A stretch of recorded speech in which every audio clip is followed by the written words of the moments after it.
ଧାରଣା ଦିଆଯାଇଛି ପୃଷ୍ଠତଳ 2 ଧାର 1 ଶୀର୍ଷ 1 ବକ୍ର ପୃଷ୍ଠତଳର କ୍ଷେତ୍ରଫଳ ପାଇ r l କହିଲେ ବକ୍ର ଉଚ୍ଚତା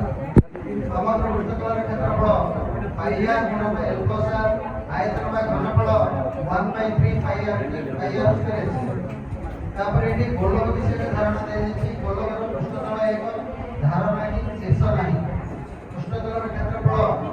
4 ପାଇ r ସ୍କୋୟାର आयतन ବା घनफଳ ହେଲା 4/3 ପାଇ r କ୍ୟୁବ ତାପରେ ଏଠି କିଛି ଜାଣିବା କଥା ଦିଆଯାଇଛି ଖାଦ୍ୟ ବିନା କିଏ କେତେ ଦିନ ବଞ୍ଚିପାରେ କଇଁଛ 1 ବର୍ଷ ପାଇଁ ବିଲେଇ 14 ଦିନ ଓଟ 2 ମାସ ଇଚ୍ଛା 5 ବର୍ଷ ଘୋଡ଼ା 1 ମାସ ସିଂହ 14 ଦିନ ବେଙ୍ଗ 16 ମାସ ଛେଳି 21 ଦିନ ଗାଈ 7 ଦିନ କୁମ୍ଭୀର 3 ବର୍ଷ ମନୁଷ୍ୟ 21 ଦିନ ତାପରେ ସମସ୍ତେ ଜାଣିବା ଉଚିତ ଓଡ଼ିଶାର ବଡ଼ ଠାକୁର ଜଗନ୍ନାଥ ବଡ଼ ମନ୍ଦିର ଜଗନ୍ନାଥ ମନ୍ଦିର ବଡ଼ ବନ୍ଦର ପାରାଦୀପ ବଡ଼ ଗ୍ରାମ ଭୁବନ ବଡ଼ ସହର ଭୁବନେଶ୍ୱର ବଡ଼ ଷ୍ଟାଡିୟମ ବାରବାଟୀ ବଡ଼ ଜଳପ୍ରପାତ ଡୁଡୁମା ବଡ଼ ଯାତ୍ରା ରଥଯାତ୍ରା ବଡ଼ ନଦୀ ମହାନଦୀ ବଡ଼ ପର୍ବତ ଦେଓମାଳି ବଡ଼ ମେଳା ବାଲିଯାତ୍ରା ବଡ଼ ହ୍ରଦ ଚିଲିକା ତାପରେ ଏଠି ଲାଇଫ ସ୍ପାନ୍ସ ବିଷୟରେ କୁହାଯାଇଛି ହ୍ୟୁମାନ 70 ରୁ 80 ବର୍ଷ dog 10 to 15 years cat 12 to 18 years cow 15 to 20 years buffalo 18 to 25 years horse 25 to 30 years elephant 60 to 70 years monkey 20 to 30 years rabbit 8 to 12 years goat 12 to 18 years sheep 10 to 15 years lion 12 to 16 years tiger 15 to 20 years ତାପରେ କିଛି ଏଠି ଦିଆଯାଇଛି ଜଣା ଅଜଣା କାହାର ଆଖି ନଷ୍ଟ ହେଲେ ବି ନୂଆ ଆଖି ଆସେ କାହାର ଆଖି ନଷ୍ଟ ହେଲେ ବି ନୂଆ ଆଖି ଆସେ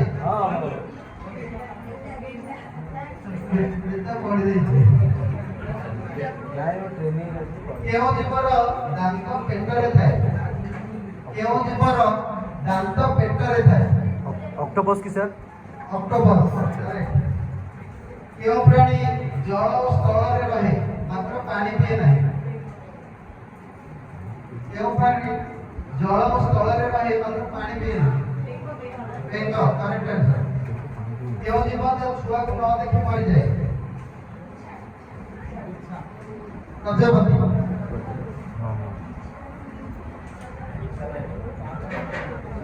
ତାପରେ ଗୋଟେ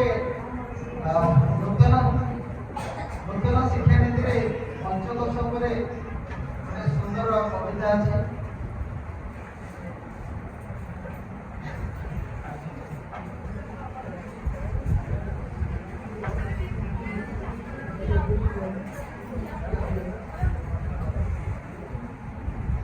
ନୂତନ ଶିକ୍ଷାନୀତିରେ ପଞ୍ଚଦଶ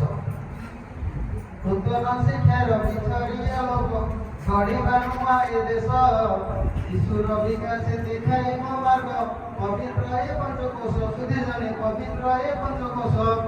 ଖାଲି ପାଠ ନୁହେଁ ଗଢ଼ିବା ଜୀବନ ଏ ନୀତିର ଅଭିଳାଷ 5ଟି ସ୍ତରରେ ହେବ ପ୍ରସ୍ଫୁଟିତ ଶିଶୁର ପରିପ୍ରକାଶ ସୁଧି ଜଣେ ଶିଶୁର ପରିପ୍ରକାଶ ଅନ୍ନମୟ କୋଷ ପ୍ରଥମ ସୋପାନ ସୁସ୍ଥ ରହିବ ଟିକାୟା ଯୋଗ ଆହାରେ ଗଢ଼ିବା ଶରୀର ଦୂରେଇ ଆଳସ୍ୟ ମାୟା ଶାରୀରିକ ଶକ୍ତି ହେଲେ ପରିପୃଷ୍ଟ ଜୀବନ ହେବ ସୁନ୍ଦର ସୁସ୍ଥ ଦେହେ ହିତ ଲଭିବ ବିକାଶ ଉଦୟ ଜ୍ଞାନ ସାଗର ସୁଧିଜନେ ଉଦୟ ଜ୍ଞାନ ସାଗର ପ୍ରାଣମୟ କୋଷ ଶକ୍ତିର ଉତ୍ସ ଶ୍ୱାସ ପ୍ରଶ୍ୱାସର ଖେଳ ପ୍ରାଣମୟ ମନ ରହିବ ଜୀବନ୍ତ ହେବ ନାହିଁ କେବେ ହେଳ ସୁଧିଜନେ ହେବ ନାହିଁ କେବେ ହେଳ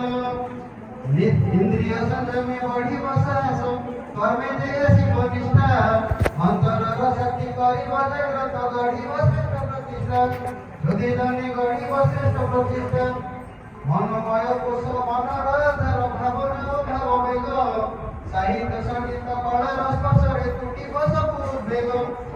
মনা হেমন্দির একাগ্রত বুদ্ধি জাগিব সৃজনশীলতা ভাল মন্দ ভেদ শিখিব শিশুটি বঢ়িব সহনশীলতা যদি জনে বঢ়িব সহনশীলতা বিজ্ঞানময় এ বুদ্ধির প্রকাশ জ্ঞানর গভীর ধারা প্রশ্ন ও যুক্তির কষটি কঠোর করিব তিমির হরা যদি জনে করিব তিমির হরা বিবেক জাগিব জাগিব বিচার বুঝিব সত্যর পথ জ্ঞানর আলোকে আগুକୁ বঢ়িব জীবনর ଏହି রথ যদি জনে জীবনর ଏହି রথ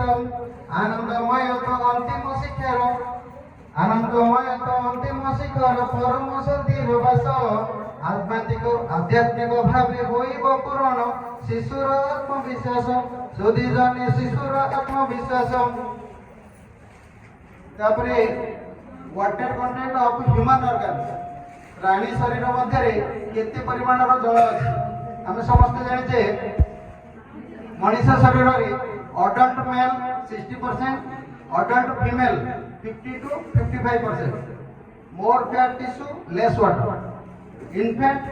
70 to 75%, brain 33 to 75%, heart 73%, lungs 80 to 83%, muscles 75 to 79%, kidneys 79 to 83%, liver 70 to 75%, skin 60 to 65%, blood 90 to 92%, bones 20 to 25%. ତେଣୁ ଆମେ ଜଳକୁ ଜୀବନ ବୋଲି କହୁଛେ। ଆମେ ସମସ୍ତେ ଜାଣିଛେ ବାୟୁ ବିନା 1 ମିନିଟରୁ 2 ମିନିଟ ବଞ୍ଚି ପାରିବାନି, ଜଳ ବିନା 4 ରୁ 5 ଦିନ ପର୍ଯ୍ୟନ୍ତ ବଞ୍ଚି ପାରିବା, ଖାଦ୍ୟ ବିନା 21 ଦିନ ଲେଖା ହେଇଯାଇଛି, ଖାଦ୍ୟ ବିନା 21 ଦିନ, ଜଳ ବିନା 4 ରୁ 5 ଦିନ, କିନ୍ତୁ ବାୟୁ ବିନା 1 ମିନିଟରୁ 2 ମିନିଟ ବଞ୍ଚି ପାରିବାନି। ସର୍ବାଧିକ ବୋଧେ ରାମଦେବ 5 ମିନିଟ ବଞ୍ଚି ପାରୁଛନ୍ତି ବିନା ବାୟୁରେ, କିନ୍ତୁ ବାୟୁକୁ ଜୀବନ ନ କହିକି ଜଳକୁ ହିଁ ଜୀବନ ବୋଲି କୁହାଯାଏ, ଏଥିପାଇଁ ଯେ ଆମ ଶରୀର ଜଳରେ ପରିପୂର୍ଣ୍ଣ।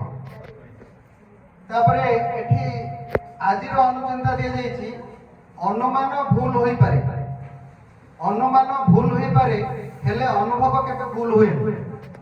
କାହିଁକି ନା ଅନୁମାନ ହେଉଛି ମନର କଳ୍ପନା, କିନ୍ତୁ ଅନୁଭବ ଜୀବନର ଏକ ଶିକ୍ଷା। ଧନ୍ୟବାଦ।